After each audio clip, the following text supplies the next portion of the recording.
Acting, నటన. ఈ పుస్తకానికి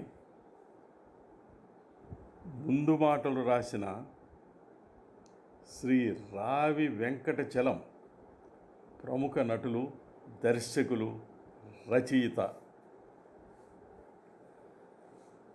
నాటక విజ్ఞానం. పల్లె, పట్నం, ప్రవాసం, ఏ ప్రాంతంలోనైనా 10 తెలుగు కుటుంబాలు ఉంటే చాలు, ఒక రామమందిరం, కనీసం ఒక నాటక సంస్థ విధిగా ఉంటాయి. తెలుగువారికి రాముడంటే ఎంత భక్తో నాటకం అంటే అంత భక్తి. అందుకే ఆంధ్రాలో ఉన్నన్ని నాటక పరిషత్తులు ఇంకెక్కడా లేవు. అలాగే ఆంధ్రాలో ఉన్నంతమంది నటులు ఇంకెక్కడా లేరు. కనుకనే ఎన్ని సినిమాలు ఇబ్బడి ముబ్బడిగా పెచ్చరిల్లినా,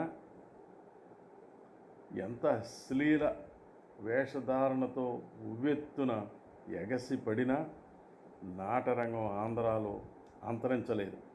కాకపోతే ఆర్థికంగా వర్ధిల్లటం లేదు. ఆర్థిక వ్యవస్థ అస్తవ్యస్తంగా ఉండటానికి కారణం చూసేవారికన్నా వేసేవాళ్ళే ఎక్కువైపోతున్నంతగా నటులు సంఖ్య వెల్లివిరియటం.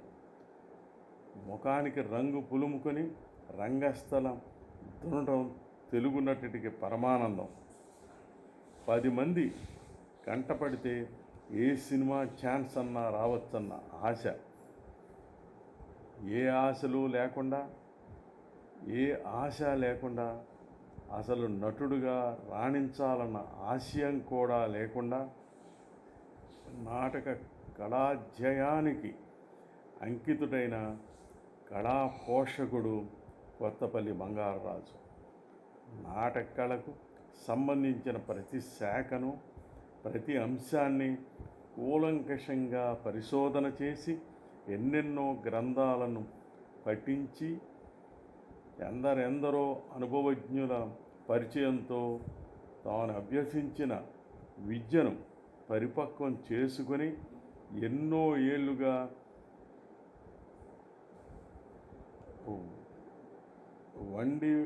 వండబోసిన నాటక విజ్ఞానాన్ని నాటక లోకానికి చిన్న చిన్న వ్యాసాల్లో, చిన్న చిన్న పుస్తకాల్లో ప్రదర్శితం చేసిన నాటక పండితుడు కొత్తపల్లి బంగారరాజు. ఆ కోవకు చెందినదే విజ్ఞానదాయకంగా ఉన్న ఈ చిన్న పుస్తకం నటన. ఇందులో ఆయన స్వానుభవం కూడా జోడించి అందరికీ అర్థమయ్యే రీతిలో విషయాన్ని విశదీకరించారు. ఉద్యోగంలో ఉన్నప్పుడు, స్వచ్ఛందంగా ఉద్యోగం వదిలి వచ్చేసిన తర్వాత ఏకాగ్రతతో ఏకోన్ముఖంగా నాటక కళకే తన సర్వస్వం ధారపోసిన కళా పిపాసి కొత్తపల్లి బంగారరాజు. అతడు అందిస్తున్న ఈ విజ్ఞానాన్ని నటలోకం అవగతం చేసుకుని అతని కళా జీవితాన్ని సార్థకం చేస్తుందని విశ్వసిస్తున్నాను. ఆర్వి చలం, 2007 సంవత్సరం ఆగస్ట్ 25వ తేదీ. తర్వాత నేను వ్రాసిన ముందు మాటలు. నటనంటే జీవితం కాదు. వందే మాతరం. ఎందరో మహానుభావులు, అందరికీ వందనాలు. రంగస్థల సామ్రాజ్యంలో నటుడే మకుటదారి. నటుడు రాజుల చలామణి అయినా మంత్రులు, సామంతులు, సేనాధిపతులు, అధిపతులు మొదలగు వారు లేకపోతే రాజు ఉండడు, రాజ్యం ఉండదు. ఎవరు ప్రధానమంటే నిర్ణయించడం కష్టమే. ఎవరి పరిధిలో వారు గొప్పవారే. నటుడు పరిస్థితి కూడా అంతే. రంగస్థలం మీద కనిపించేది నటుడు కావచ్చును, నాటక రచయిత, దర్శకుడు, సహనటులు, రంగశిల్పి, రూపశిల్పి, దీపన శిల్పి లేకపోతే అతను పాత్రను ధరించి నటుడు కాలేడు. సామాన్య మనిషిగానే మిగులుతాడు. రూపశిల్పి ఆహార్యం నటుడి కోసం, రంగశిల్పి దృశ్యం నటుడి కోసం, దీపనం నటుడి కోసం, నటుడు నటన ప్రేక్షకుడి కోసం. పాత్ర గుణపాఠం ప్రేక్షకుడికి పాఠం. పాత్రధారణ వ్యక్తి వికాసం కోసమే అని పాత్ర మనకు నేర్పుతుంది. సమాజ శ్రేయస్సే నాటక లక్ష్యం అని నాటకం మనకి నేర్పుతుంది. నటుడు ఎన్ని రంగులు అద్దుకున్నా పాత్ర కోసమే. నాటకంలో ఎన్ని రంగాలు మారినా శుభం కోసమే. నాటకంలో నటించటం సంఘం కోసం, జీవితంలో నటించటం స్వార్థం కోసం. నటన స్వాభావికంగా లేక వాస్తవికంగా ఉన్నంత మాత్రాన ప్రతి మనిషి రంగస్థలం మీద నటించలేడు. రంగస్థలం మీద నటించే ప్రతి నటుడు స్వాభావికంగా లేక వాస్తవికంగా జీవితంలోలా చేయాలని నటన నేర్చుకునేది లేదని అనుకుంటే శుద్ధ తప్పు అవుతుంది. తస్మాత్ జాగ్రత్త. ప్రతి మనిషి నటుడే. తనయుడుగానో, సోదరుడుగానో, మగనిగానో, తండ్రిగానో జీవితంలో పాత్ర పోషించాలి. తప్పదు. తప్పని పాత్రలు ధరించే ప్రతి నటుడు గొప్పవాడే. ప్రతి మనిషి నటుడే.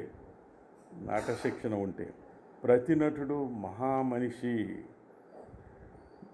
జీవితాంతం నటించి చావటం కంటే నాటకంలో జీవించి బ్రతకటం మేలు. మనిషిగా జీవితంలో నటిస్తూ కలకాలం బ్రతికే కంటే నటుడిగా రంగస్థలం పైన జీవించి కొద్ది కాలం బ్రతికినా చాలు.